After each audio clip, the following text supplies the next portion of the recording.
স্ত্রীর জন্য আলাদা বাসস্থানের ব্যবস্থা করুন, এটা আপনার স্ত্রীর অধিকার। কিন্তু এই অধিকারে অসংখ্য মানুষ গাফেল। এক ঘরে স্বামী থাকে, ও ঘরে দেবর থাকে, ওই ঘরে বাসুর থাকে, ওই ঘরে ননদ থাকে, ননদের জামাই আসলো সেখানে খায়, এক ডাইনিং টেবিলে বসে সবাই খায়। পর্দার কোনো ভালাই নাই। তাই পর্দার ফ্যামিলির মাইয়া বিয়া দেওয়ার পরে দেবরের সাথে আড্ডা দেয়, বাসুরের সাথে গল্প করে, ননদের জামাই আসলেও একসাথে খায়। বেপর্দার পরিবেশে কবিরা গুনাহগার হয়ে যায়। এই জন্য স্বামী, তোমার নাম দায়ুসের তালিকায় উঠে যাবে।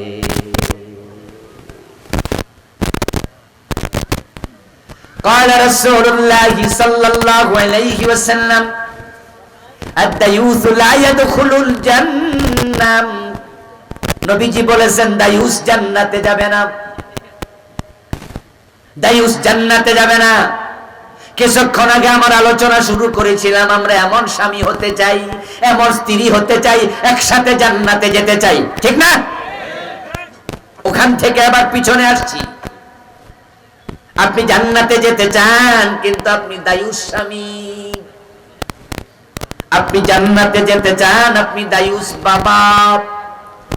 আপনি জান্নাতে যেতে চান, আপনি দায়ুস ভাই। মহিলা দায়ুস হয় না, দায়ুস হয় পুরুষ। যদিও বাংলাদেশে কোন মহিলা যখন উল্টা পাল্টা চলে, তখন আমরা বকা দেই, বলি এই মহিলা একটা দায়ুস। অথচ দায়ুস শব্দটা নারী বাচক শব্দই না, শব্দটাই পুরুষ বাচক। আর দায়ুস লা ইয়াদখুলুল জান্নাহ, লা তাদখুলু বলে নাই, ইয়াদখুলু ওয়াহিদ মুযাক্কারে গায়েবে মুআন্নাস না, শব্দটাই পুরুষের। আর আমরা এটা মাইয়াদের গায়ে ফেলাইছি জোর কইরা। মহিলা দায়ুস হয় না, দায়ুস হয় স্বামী, দায়ুস হয় বাবা, দায়ুস হয় বড় ভাই। কিলা ইয়া রাসূলুল্লাহি ফামাদ দায়ুস, প্রশ্ন করা হলো আল্লাহর নবী দায়ুস কে? রাসূল জবাব দেন আল্লাযী লা ইউবালি মান দাখালা ফি বাইতিহি। দায়ুস হলো পুরুষ, তার ঘরের মাঝে কোন পুরুষ ঢুকলো, তার মেয়ের সাথে, বউয়ের সাথে, বোনের সাথে গল্প করে, আড্ডা দেয়, এ বিষয়ে ওই ঘরের যিনি নেতা তার কোনো খবর নাই। ওই পুরুষ হলো দায়ুস। আপনার ইন্টারমিডিয়েটে পড়ুয়া মাইয়া, আপনার এসএসসি ক্লাস 9-এ পড়ুয়া যুবতী মেয়েটা অনার্সে পড়ুয়া ছেলের কাছে প্রাইভেট পড়ার জন্য দিয়া দিছেন। ওই ছেলে প্রতিদিন আপনার ঘরে আইসা আপনার যুবতী মেয়েরে টেবিলে বৈশা পড়ায়, আপনি নিজের মেয়েটা পর পুরুষের সামনে দিলেন, আপনি বাবা, আপনি দায়ুস বাবা। আপনার স্ত্রীর সাথে আপনার দেবর গল্প করে। দেবরের ব্যাপারে প্রিয় নবীকে প্রশ্ন করা হয়েছিল, ইয়া রাসূলুল্লাহ, দেবরের ব্যাপারে আপনার বক্তব্য কি? নবীজি মুহাম্মদ সাল্লাল্লাহু আলাইহি সাল্লাম জবাব দেয়, আল হামু আল মাউত, দেবর হচ্ছে মৃত্যু তুল্য। মৃত্যু দেখে মানুষ যেমন পালায়, রাসূল বলছে ভাবিরা দেবর থেকে তেমনি পালাও।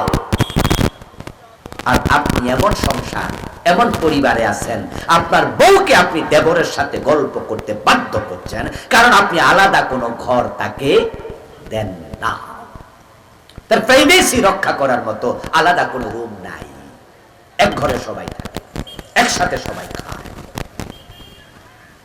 এজন্য আমাদের দেশে যত জেনা ব্যভিচার হয়, ভাবি এবং দেবরের মাঝে অধিকাংশ জেনা সংগঠিত হচ্ছে। বিশেষ করে যাদের স্বামীরা বিদেশ থাকে, তাদের পরিবারে যদি উপযুক্ত যুবক দেবর থাকে, তাহলে সেই পরিবারে ভাবির সাথে দেবরদের পরকীয়া হয়, ব্যাপারটা হয়। কারণ তারা এক ঘরে থাকে, তাই শয়তান এখানে সবচেয়ে বেশি সুযোগ গ্রহণ করে। এবং এই ভাবিকে নিয়ে বাপের বাড়ি চলে যায় দেবর, আগায় দিয়ে আসতেছে, এক রিকশায় ওঠে। এক রিকশায় যখন দেবর তার ভাবির সাথে ওঠে, তখন গায়ের সাথে গা ধাক্কা লাগে না? তোমার রুচি কোথায়? দেবরকে নিয়ে ভাবি সিনেমা হলে চলে যায়, এমন ঘটনাও আছে না নাই? মার্কেট করতে যায়, সিনেমা হলে চলে যায়। এই জন্য বাবাদেরকে বলবো, মেয়ে যখন বড় হবে কোন মেয়েকে পুরুষের কাছে পড়তে দেবেন না একা একা। হাদিসে পাওয়া যায় যদি কোনো নারী এবং পুরুষ একসাথে থাকে দুজন একান্তে, সেখানে তৃতীয় জন হয় শয়তান। এই জন্য যারাই মেয়ে পড়ে পুরুষ শিক্ষকের কাছে একা একা পড়তে দেবেনই না। সে বোরকা পড়লেও না, পর্দার ভিতরেও না, একা একা নয়। সেখানে যদি একাধিক থাকে তাও পুরুষ শিক্ষকের কাছে ঠিক না, আলাদা মেয়ে শিক্ষক। কারণ কাছাকাছি বসে থাকলে সেখানে শয়তান সুযোগ নেয়ার সম্ভাবনা আছে। আমার প্রিয় ভাইয়েরা, এটা মানুষের সহজাত প্রবৃত্তি। বলুন তো, এটা মোমবাতির কাছে যদি আগুন দেয়া হয়, মোমবাতি গলার সম্ভাবনা আছে না নাই? এ গলে যাওয়াটা এটা কি অস্বাভাবিক না স্বাভাবিক? এটা কি স্বাভাবিক প্রক্রিয়া? চুম্বকের প্রতি লোহার আকর্ষণ, এটা স্বাভাবিক প্রক্রিয়া। নারীর প্রতি পুরুষের আকর্ষণ, এটা স্বাভাবিক প্রক্রিয়া। এই জন্য আপনি বড় ভাই যদি হন, আপনার ছোট বোন পর্দা করলো কিনা সাবধান হন। আপনি বাবা হন, আপনার মেয়ে পর্দা করলো কিনা সাবধান হন। আপনি স্বামী যদি হন, আপনার স্ত্রী পর্দা করলো কিনা সাবধান হন। না হয় কিন্তু আপনি দায়ুস হবেন, জান্নাত পাওয়ার সুযোগ নাই।